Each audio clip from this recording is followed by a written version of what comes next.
अस्सलामु अलैकुम रहमतुल्लाहि ताला व बरकातुहू। आज की इस वीडियो के अंदर हम एक फहश गलतफहमी का इजाला करने वाले हैं। एक ऐसी बीमारी जो हमारे मुआशरे के अंदर बहुत तेज़ी के साथ बढ़ रही है, बहुत तेज़ी के साथ फैल रही है। बहुत सारे लोगों को मुआशरे में देखा जाता है कि वो जुआ खेलते हैं। अब इसकी अलग अलग नौइयत होती हैं, अलग अलग तरीक़े से लोग जुआ खेलते हैं और बहुत सारी जगहों पर लोगों को, जाहिलों को देखा जाता है कि जब उनको जुआ खेलने से मना किया जाता है तो वो कहते हैं कि अगर तुम जुआ नहीं खेलोगे तो ऐसी सूरत में तुम्हारा जो जन्म है वो चचundr का होगा। यानी तरह तरह की खुराफातें उनकी जानिब से देखने के लिए मिलती हैं और इस तरह के बयानात उनकी जानिब से देखे जाते हैं।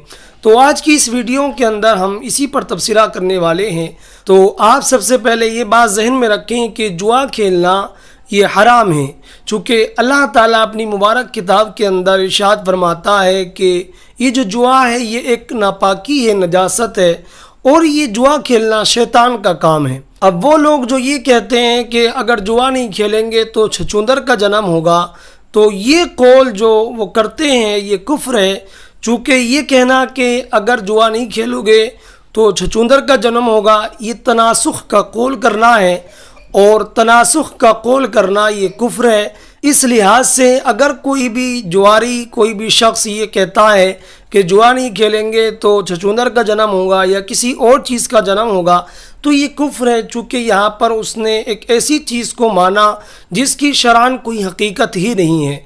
तो उम्मीद करता हूँ जो भी मैंने बयान किया वो आप पर वाज़ेह हो गया होगा।